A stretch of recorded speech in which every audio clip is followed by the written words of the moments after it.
All right, so mainstream media is freaking out over the pardons that President Trump just issued. Also, Marco Rubio just made a big decision regarding student visas, and Kash Patel rips into James Comey in his interview with Fox News. We start with an incoming pardon for Todd and Julie Chrisley, two reality TV stars from the show. Chrisley knows best. They were sentenced to years in prison for bank fraud and tax evasion after being caught in a scheme involving fake bank records and documents used to secure loans and rental agreements, all while using a film production company to hide income from the IRS. All right, so bottom line up front, President Trump is not abusing his pardon power. That's exactly what Democrats and mainstream media want you to believe. In fact, it's the only power that is unmatched and cannot be challenged. That's the interesting thing about pardons. And we know that because look at what Joe Biden did when he walked out the door. There's nothing we could do about the pardons that he had issued. So Julie here, who got 7 years, and her husband Todd, who got 12, they are now going home. And yes, they did commit crimes, and yes, they did serve time. But there is an interesting fact that CNN left out in that nice little intro there. And that is that there was a whistleblower complaint in 2023 that alleged that the IRS selectively targeted them, not because there was actual crimes, but because it was for fame and headlines. Now, of course, CNN is so obsessed with President Trump and these pardons. Here they are calling them all out. We saw the president earlier in the Oval Office, and clearly since then there has been a lot of use of the president's pardon power that has been happening here at the White House, because we already knew about some of these key names. The Chrisleys, as we reported on yesterday, the president called to inform their daughter that her parents would be getting a pardon. We should expect to see at least one of them leave prison as soon as today. Also Michael Grimm, the former New York congressman, who has been pardoned as well. But we're also just getting a list of a slew of other names, Jake, that the president has now pardoned. That includes the former governor of Connecticut, John Rowland, who was twice convicted. It also includes a rapper who goes by the name of NBA Youngboy. He was convicted in some federal gun crimes cases, and a slew of other names on here as well. Jake, Kevin Basden, Mark Bashaw, Tanner Mansell, and John Moore Jr. A few of those names at the end that may not be household names, but clearly each have individual reasons why the president has chosen to grant them clemency with this power and to use the power that every president has, and certainly President Biden himself we saw using on his way out of the White House as well. But President Trump's, what's notable here, Jake, in addition to the names that you just read off, and clearly the connections that they have politically when it comes to this president, is seeing such a slew of pardons so early on in the administration. You see, that's why you have to pay attention to their language, because the words, they do matter. She said, yeah, you know, Joe Biden, he also used pardons when he walked out the door. But what's notable about President Trump is all the pardons he's issued early into his administration. Is that really a story, folks? I mean, just look at the numbers on the screen, right? I mean, no one's going to touch Joe Biden. Let's be real. And also, this is an issue that on both sides of the political spectrum, we just don't see eye to eye on this. Take a look at this exchange. Look, this is Abby, what the MAGA thing is all about. First Step Act, I think, was a good thing. I think we over-sentence too much in this country for non-violent crimes. Tax evasion, I'm not saying it's a good thing, but you should be able to pay a fee for that and move on. In this particular case of the sheriff, I don't know anyone who was harmed by his act. I'm not saying that the act was okay, moral, or ethical. I don't agree with it. But should he be sentenced to 10 years any more than the Chrisleys or the individual in Florida? Pay your fine and move on. This isn't a Ponzi scheme. They didn't murder anyone. They didn't rob anyone necessarily. I mean, they did. So I view this a little differently. I think that people would argue that when even white-collar crimes is a form of cheating, and usually there are victims, there are people who are hurt by a Ponzi these scheme, sure. But Abby, in the it's case of just a Florida, the Ponzi gentleman scheme. actually paid back the $10 million that he owed, and the judge actually considered that, but decided to sentence him anyway. According to the White House, the president is correcting the excessive prosecution and ridiculous, sentences that people received for white collar crimes under the Biden administration. Now, again, you can disagree with the president on this. It's totally fine. But in the end, it's irrelevant. He has the pardon power, and there's nothing me, you, or anybody can do about it. So sitting there and debating this, I think, is actually a waste of energy. There's plenty of other things that they should be focused on. Who he's pardoning based on the names that we've seen, I don't think is really worth the story. But that's my own personal opinion about it. Now, this story is definitely worthy of a debate, and that is the Trump administration freezing all foreign student visa interviews. So Marco Rubio definitely kept his word. He is not honoring any student visas at this moment. Let's hear more on that. The State Department is now no longer scheduling visa interviews for foreign students who wish to study here in the U.S. But the administration says those interviews will resume once it can implement expanded screening of applicants' social media posts, adding that this pause does not impact international students whose interviews are already on the books. But the new move from Secretary of State Marco Rubio comes amid an escalating legal fight with Harvard over the university's ability to enroll foreign students, and as uncertainty remains about the legal status of thousands of foreign students across the nation. But the administration saying all of this is justified in order to combat anti-Semitism. Okay, so like every decision that comes out of the White House, there will be someone who is negatively impacted. And mainstream media will always focus on them first. They're not going to focus on the people that caused this to happen in the first place, which is Harvard University and others, of course. Their incompetence when it came to rooting out anti-Semitism on their campus, which led to their president resigning. So let's remember the context here, people. Now, I'm going to let you guys see what one side is saying, which is MSDNC. They're playing the victim and they're focusing on the people who are negatively impacted. Take a look. Harvard has been the most vocal about opposing President Trump's demands for universities, and so that school has also faced the most what appears to be retribution. Has Harvard's approach been effective in your view? Well, it's not a matter of being effective. It's the only possible approach. They're going to smash the universities. All dictators smash universities. Well, the alternative is capitulation. It's agreeing to the terms that the administration lays out, which we saw with universities like Columbia. Yeah, Columbia's had 3 presidents in 12 months. Nothing like this has ever happened in U.S. history.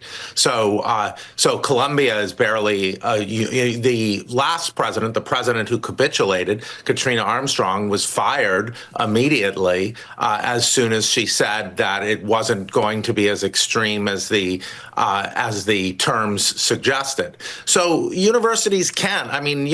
Russia has universities, I suppose. Harvard could be a university in Russia. But they're going to try to stuff universities with Trump supporters. Okay, I want you guys to understand who this guy is. Jason Stanley. He was a professor at Yale. His whole mantra right now is selling books based on the idea that, one, he's fleeing America, which he took a job at the University of Toronto. But number 2, that he writes on or about fascism. So, of course, that's who he has labeled President Trump to be. And so I don't value his opinion whatsoever. I don't think he provided any intellectual argument there, just a lot of talking points. But I just found it funny that a professor with his level of education would speak that way.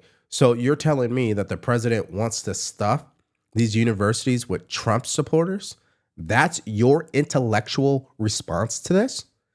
It's fascinating. All right, so let's hear from a professor from Harvard who is a conservative and his viewpoint on this. Take a look. Sure. The whole point of this is not just to get through the crisis. The whole point is to actually see it as an opportunity for change, for growth. That's what we should all do in our lives, and every organization should do. When you have a bad crisis, when you have a big problem, you say, what's the opportunity for us to actually improve? That's how universities need to think, and you're exactly correct.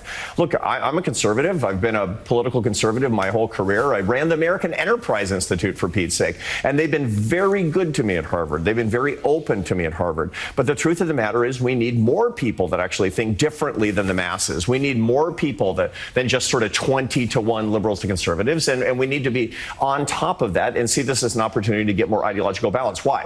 Not because we believe that you have to go 1-to-1 in fairness. None of that. We don't need affirmative action for conservatives.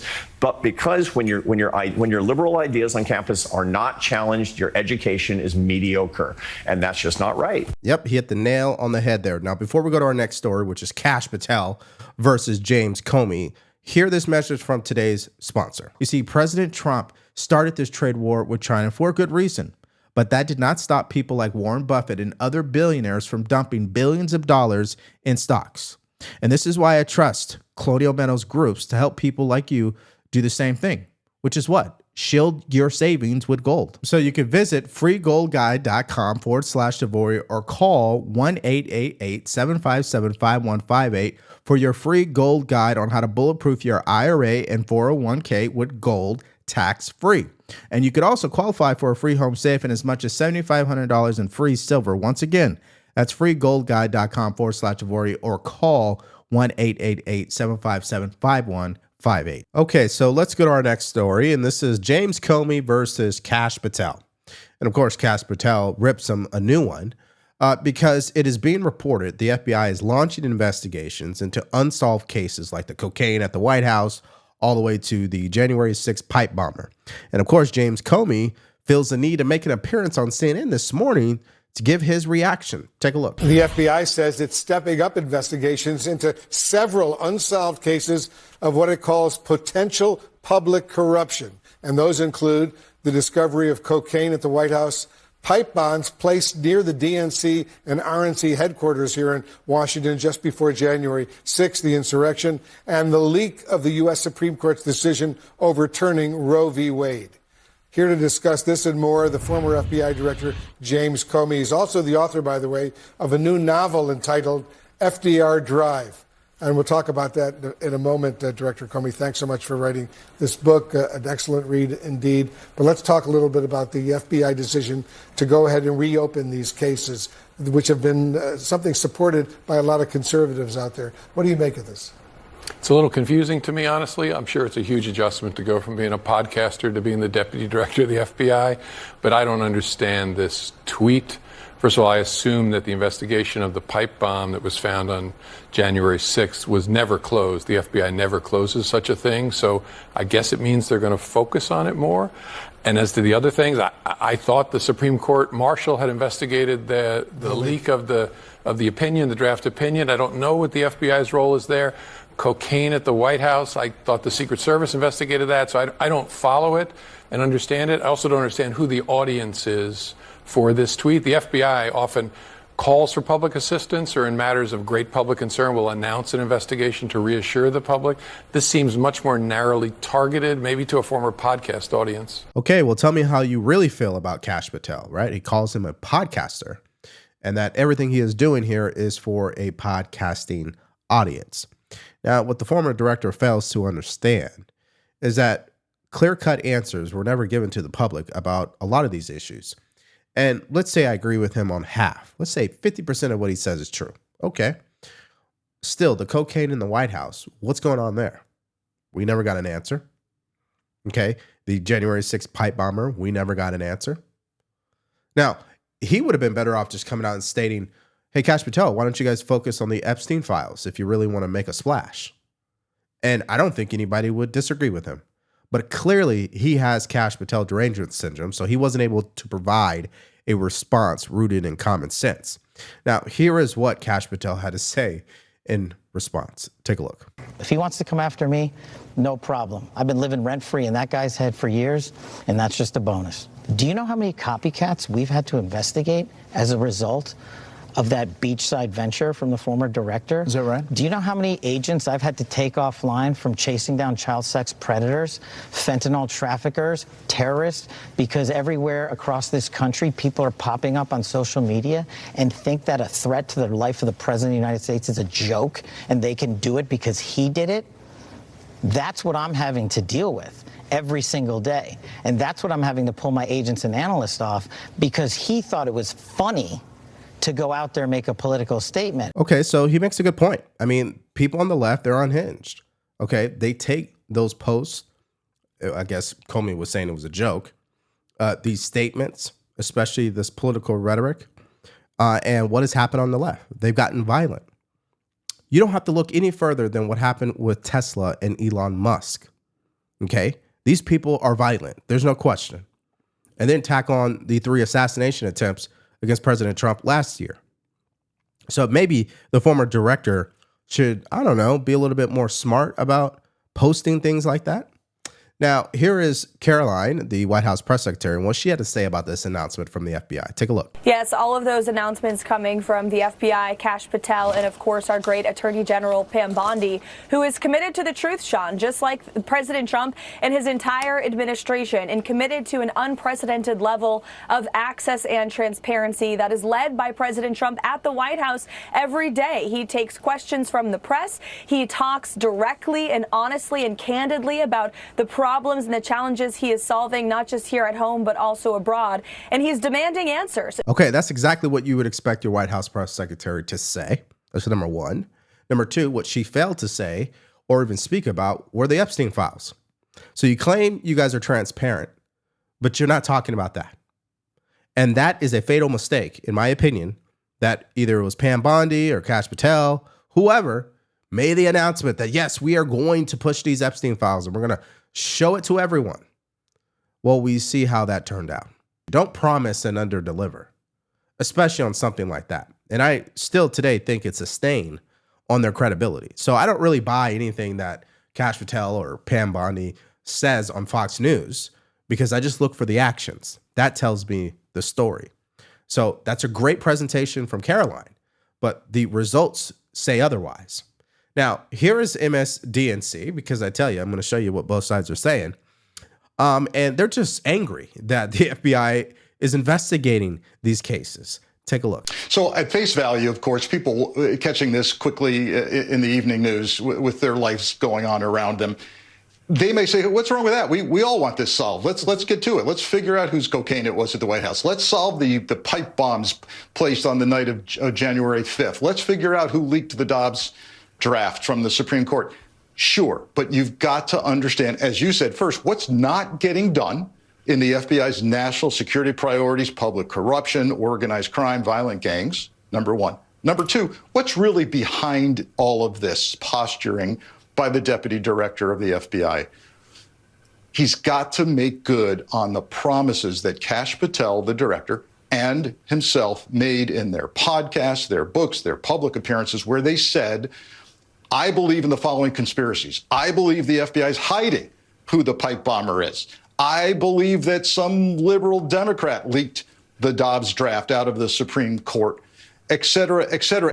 Okay, you know what? I absolutely agree with him. I think they are trying to make good on a lot of their promises. And guys, I'm going to shoot it straight, okay? If you have been saying for the last 5 years that you're going to do X, Y, or Z, and now you're in charge and you're able to do X, Y, and Z, and you haven't been doing X, Y, and Z, I'm going to call you out. So I agree with him on that one. But what I don't agree with him on is this whole idea that I guess Kash Patel is taking away resources. Let's not forget that you guys allocated 60% of the FBI to go after January 6 individuals. So I don't think he has a leg to stand on when it comes to criticizing how Kash Patel is dishing out resources, okay? So there's that. Okay, so let's get your guys' reaction in the comment section below. One, to President Trump issuing these pardons, do you believe that he's abusing his pardon power? And then number two, do you think it's a smart move for the Trump administration to pause visa applications for students looking to go to college here?